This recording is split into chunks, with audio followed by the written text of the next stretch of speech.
ನಾಳೆ ವಿಶೇಷವಾದ ಶನೀಶ್ವರ ಅಮಾವಾಸ್ಯೆ ಇದೆ ಸ್ನೇಹಿತರೆ. ಶನಿ ಅಮಾವಾಸ್ಯೆಯು ವರ್ಷದಲ್ಲಿ ಕೇವಲ 2 ಬಾರಿ ಮಾತ್ರ ಸಂಭವಿಸುವಂತಹ ಅಪರೂಪದ ದಿನವಾಗಿರುತ್ತದೆ ಸ್ನೇಹಿತರೆ. ಆದರೆ ಈ ವರ್ಷ ಅಂದರೆ ನಾಳೆ 2026ರಲ್ಲಿ ಶನಿ ಜಯಂತಿಯ ದಿನ ಅಮಾವಾಸ್ಯೆ ಬಂದಿರುವುದು ಇನ್ನೂ ಹೆಚ್ಚು ವಿಶೇಷವಾಗಿರುತ್ತದೆ. 13 ವರ್ಷಗಳ ನಂತರ ಶನಿ ಜಯಂತಿಯ ದಿನದಂದು ಅಮಾವಾಸ್ಯೆ ಬಂದಿರುವುದು ಅಪರೂಪವಾದಂತಹ ದಿನವಾಗಿದೆ ಸ್ನೇಹಿತರೆ. ಶನಿಯ ಪ್ರಭಾವದಿಂದ ತೊಂದರೆಗೊಳಗಾದ ಎಲ್ಲರಿಗೂ ನಾಳೆ ಶುಭ ದಿನವಾಗಿದೆ ಸ್ನೇಹಿತರೆ. ಅಂದರೆ ಶನಿ ಮಹಾದಶೆ ಅಥವಾ ಸಾಡಸಾತಿ ಅವಧಿಯನ್ನು ಎದುರಿಸುತ್ತಿರುವಂತಹ ಜನರಿಗೆ ನಾಳೆ ಶನಿ ಅಮಾವಾಸ್ಯೆಯು ಭಗವಾನ್ ಶನೀಶ್ವರನನ್ನ ಸ್ವಾಮಿಯನ್ನ ಪೂಜಿಸಲು ಹಾಗೆ ಶನಿದೇವರ ಆಶೀರ್ವಾದವನ್ನು ಪಡೆಯಲು ಅತ್ಯಂತ ಶಕ್ತಿಶಾಲಿಯಾದಂತಹ ದಿನವಾಗಿದೆ. ನಮಸ್ಕಾರ ಸ್ನೇಹಿತರೆ, ನಾನು ನಂದಿನಿ. ನಮ್ಮ ಕಿರುಪರಿಚಯ ಚಾನಲ್ಗೆ ಸ್ವಾಗತ. 13 ವರ್ಷಕ್ಕೊಮ್ಮೆ ಬಂದಿರುವಂತಹ ಶನೀಶ್ವರ ಜಯಂತಿಯ ದಿನದಂದೇ ಬಂದಿರುವ ಅಮಾವಾಸ್ಯೆಯ ದಿನವನ್ನು ನಾವು ತಿಳಿದುಕೊಳ್ಳೋಣ ಸ್ನೇಹಿತರೆ. ಅಂದರೆ ಶನಿ ಅಮಾವಾಸ್ಯೆಯ ಮಹತ್ವವೇನು, ಶನಿ ಅಮಾವಾಸ್ಯೆ ಅಂದರೆ ಏನು, ಶನಿ ಅಮಾವಾಸ್ಯೆಯ ದಿನ ನಾವು ಹೇಗೆ ಪೂಜೆಯನ್ನು ಮಾಡಬೇಕು, ಹಾಗೆ ನಾವು ಶನೀಶ್ವರ ಸ್ವಾಮಿಯನ್ನು ಹೇಗೆ ಒಲಿಸಿಕೊಳ್ಳಬಹುದು ಅಂತ ಈ ವಿಡಿಯೋ ಮೂಲಕ ಪ್ರತಿಯೊಂದನ್ನು ತಿಳ್ಕೊಳ್ತಾ ಹೋಗೋಣ. ವಿಡಿಯೋ ತುಂಬ ಇಂಟ್ರೆಸ್ಟಿಂಗ್ ಆಗಿದೆ. ವಿಡಿಯೋ ಎಲ್ಲೂ ಸ್ಕಿಪ್ ಮಾಡಬೇಡಿ, ಹಾಗೆ ಲೈಕ್ ಕೊಟ್ಟು ಸಬ್ಸ್ಕ್ರೈಬ್ ಆಗೋದನ್ನು ಮರಿಬೇಡಿ. ಶನಿ ಗ್ರಹವು ಸೌರವ್ಯೂಹದ ಅತ್ಯಂತ ಹಿರಿಯ ಗ್ರಹವೆಂದು ಪರಿಗಣಿಸಲಾಗುತ್ತದೆ. ನಾಳೆ ಬಂದಿರುವಂತಹ ಶನಿ ಅಮಾವಾಸ್ಯೆಯನ್ನ ಭಾವುಕ ಅಮಾವಾಸ್ಯೆ, ಬಾದಾಮಿ ಅಮಾವಾಸ್ಯೆ ಅಂತಲೂ ಕೂಡ ಕರೆಯಲಾಗುತ್ತೆ. ಶನಿದೇವರನ್ನ ನ್ಯಾಯದ ದೇವರು ಹಾಗೆ ಕರ್ಮದ ಫಲಗಳನ್ನು ನೀಡುವಂತಹ ಗ್ರಹ ಎಂದು ನಂಬಲಾಗುತ್ತದೆ ಸ್ನೇಹಿತರೆ. ಅವರು ವ್ಯಕ್ತಿಯ ಒಳ್ಳೆಯ ಹಾಗೂ ಕೆಟ್ಟ ಕಾರ್ಯಗಳಿಗೆ ಅನುಗುಣವಾಗಿ ಫಲಿತಾಂಶಗಳನ್ನು ಶನಿದೇವರು ನೀಡುತ್ತಾರೆ. ನಮ್ಮ ಹಿಂದೂ ಧರ್ಮದಲ್ಲಿ ಅಮಾವಾಸ್ಯೆ ಎಂದರೆ ಕೇವಲ ಕತ್ತಲೆಯಲ್ಲ, ಬದಲಿಗೆ ಆಧ್ಯಾತ್ಮಿಕವಾದಂತಹ ಶುದ್ಧೀಕರಣ, ಹಾಗೆ ಪೂರ್ವಜರ ಸ್ಮರಣೆ ಮಾಡುವುದು, ಹಾಗೆ ದೈವಿಕ ಶಕ್ತಿಗಳೊಂದಿಗೆ ಸಂಪರ್ಕ ಸಾಧಿಸುವಂತಹ ಒಂದು ಪವಿತ್ರವಾದ ದಿನವಾಗಿರುತ್ತದೆ. ನಿಮಗೆಲ್ಲ ತಿಳಿದಿರುವಂತೆ ಶನಿ ಕೆಟ್ಟದಾಗಿದ್ದರೆ ಅನಗತ್ಯವಾದ ಖರ್ಚು, ಕೌಟುಂಬಿಕ ಜಗಳಗಳು ಹಾಗೆ ಸಾಲದ ಬಾಧೆಗಳು ಹೆಚ್ಚಾಗುತ್ತವೆ. ನಾಳೆ ಬಂದಿರುವಂತಹ ಶನಿ ಅಮಾವಾಸ್ಯೆಯು 2026ರ ಮೊದಲ ಶನಿ ಅಮಾವಾಸ್ಯೆಯಾಗಿದ್ದು ಜ್ಯೇಷ್ಠ ಮಾಸದ ಕೃಷ್ಣ ಪಕ್ಷದಲ್ಲಿ ಬಂದಿರುವುದರಿಂದ ಇನ್ನಷ್ಟು ಪವಿತ್ರವಾಗಿದ್ದು ಹಾಗೆ ಹೆಚ್ಚು ಫಲದಾಯಕವಾಗಿದೆ. 13 ವರ್ಷಗಳ ನಂತರ ಅಮಾವಾಸ್ಯೆಯು ಶನಿ ಜಯಂತಿಯ ದಿನದಂದೇ ಬಂದಿರುವುದರಿಂದ ಇದರ ಮಹತ್ವ 10 ಪಟ್ಟು ಹೆಚ್ಚಾಗುತ್ತದೆ. ಶನಿದೇವರ ಆಶೀರ್ವಾದವನ್ನ ಪಡೆಯಲು ಹಾಗೆ ಪೂರ್ವಜರನ್ನ ತೃಪ್ತಿಪಡಿಸಲು, ಜೀವನದ ಕಷ್ಟಗಳಿಂದ ಪರಿಹಾರ ಪಡೆಯಲು ನಾಳೆ ಅತ್ಯುತ್ತಮ ಸಮಯವೆಂದು ಪರಿಗಣಿಸಲಾಗುತ್ತದೆ. ಈ ವರ್ಷದ ಮೊದಲ ಶನಿ ಅಮಾವಾಸ್ಯೆಯು ಜ್ಯೇಷ್ಠ ಮಾಸದಲ್ಲಿ ಬಂದಿರುವುದರಿಂದ ಅದರ ಮಹತ್ವ ಮತ್ತಷ್ಟು ಹೆಚ್ಚಾಗುತ್ತದೆ ಸ್ನೇಹಿತರೆ. ಅಂದರೆ ಜ್ಯೇಷ್ಠ ಮಾಸವನ್ನ ತಪಸ್ಸು ಹಾಗೆ ದಾನದ ತಿಂಗಳು ಎಂದು ಪರಿಗಣಿಸಲಾಗುತ್ತದೆ. ಶನಿ ಅಮಾವಾಸ್ಯೆಯ ದಿನದಂದು ಸೂರ್ಯಗ್ರಹ ಹಾಗೆ ಬುಧ ಗ್ರಹ 2 ಗ್ರಹಗಳು ತಮ್ಮ ಸ್ಥಾನವನ್ನು ವೃಷಭ ರಾಶಿಗೆ ಬದಲಾಯಿಸಿಕೊಳ್ಳುತ್ತವೆ. ನಾಳೆ ಬಂದಿರುವಂತಹ ಶನಿ ಅಮಾವಾಸ್ಯೆಯು ಮೇ 16 ಬೆಳಗ್ಗೆ 5:11 ಪ್ರಾರಂಭವಾಗಿ ಮೇ 17ನೇ ತಾರೀಕು ಮಧ್ಯರಾತ್ರಿ 1:30 ಮುಗಿಯುತ್ತದೆ.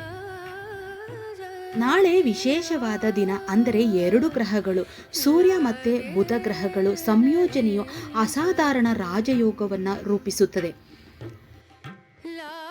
ಶನಿ ಅಮಾವಾಸ್ಯೆಯ ಮಹತ್ವವನ್ನು ತಿಳಿದುಕೊಳ್ಳೋಣ ಸ್ನೇಹಿತರೆ. ಶನಿ ಅಮಾವಾಸ್ಯೆಯ ಪೂಜೆಯು ಪಿತೃದೋಷ ಹಾಗೆ ಕಾಲಸರ್ಪ ದೋಷದ ದುಷ್ಪರಿಣಾಮಗಳನ್ನು ಕಡಿಮೆ ಮಾಡುತ್ತದೆ.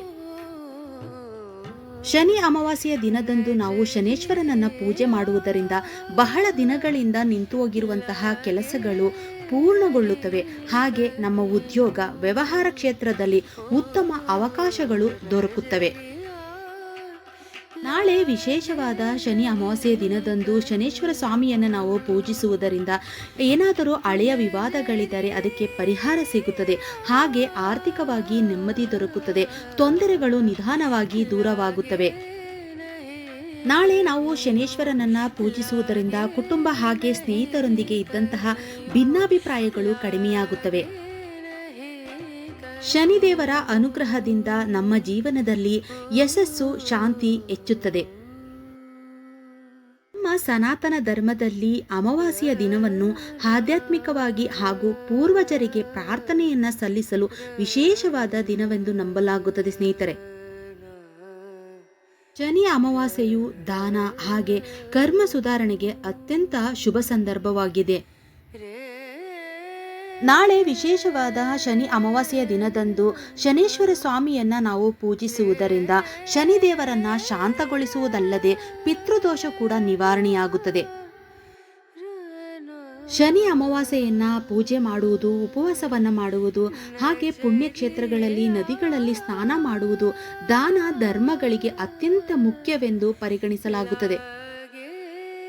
ಈ ದಿನದಂದು ಶನಿದೇವರನ್ನ ಭಕ್ತಿಯಿಂದ ಹಾಗೆ ಸರಿಯಾದ ರೀತಿಯಲ್ಲಿ ನಾವು ಪೂಜಿಸುವುದರಿಂದ ಜೀವನದಲ್ಲಿ ಇರುವಂತಹ ಅಡೆತಡೆಗಳು ನಿವಾರಣೆಯಾಗುತ್ತವೆ.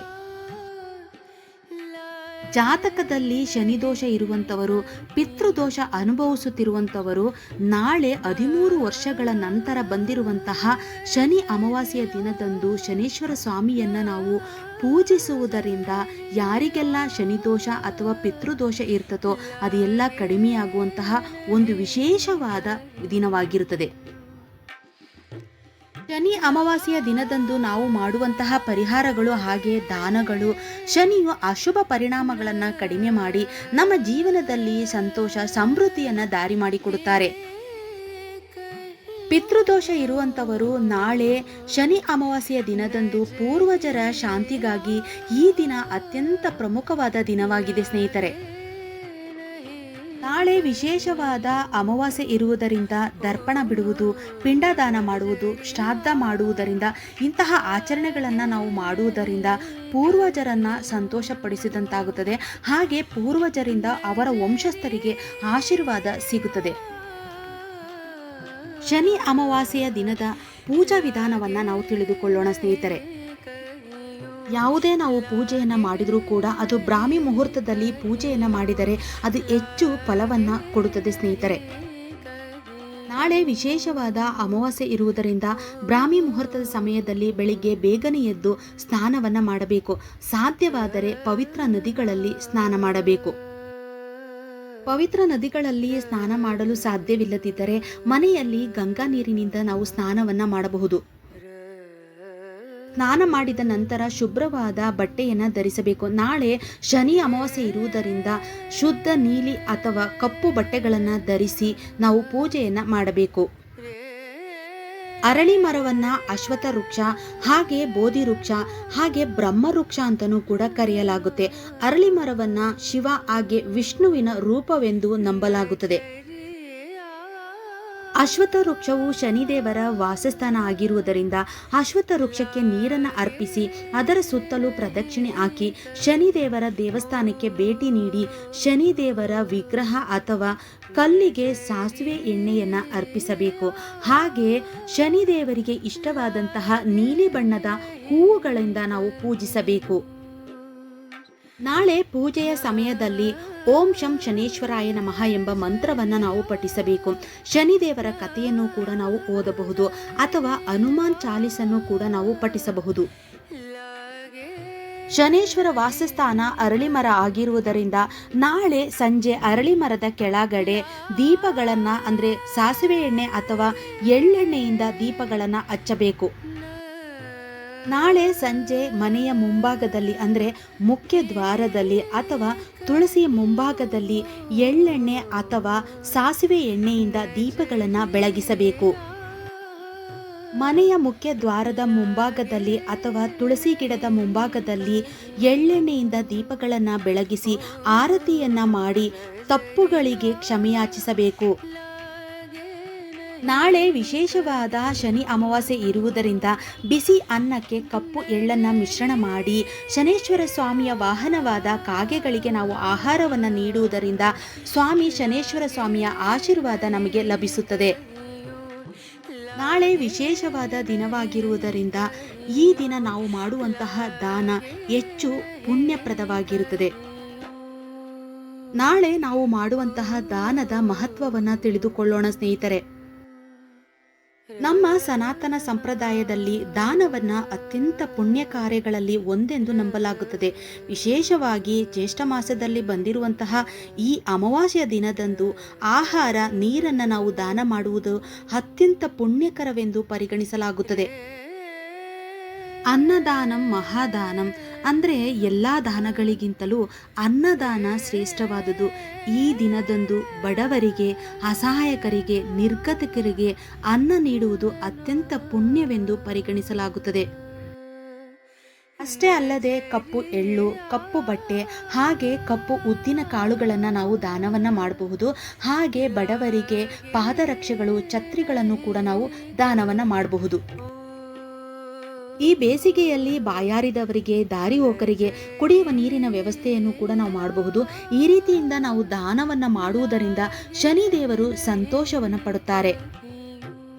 ಶನಿ ಅಮಾವಾಸ್ಯೆಯ ದಿನದಂದು ನಾವು ಮಾಡುವ ದಾನ ಶನಿದೇವರನ್ನ ಸಮಾಧಾನ ಪಡಿಸುವುದಲ್ಲದೆ ದೋಷ ಕೂಡ ಪರಿಹಾರ ಆಗುತ್ತದೆ. ಹಾಗೆ ನಮ್ಮ ಜೀವನದಲ್ಲಿ ಸಂತೋಷ, ಶಾಂತಿ, ಸಮೃದ್ಧಿಯನ್ನು ತರುತ್ತದೆ.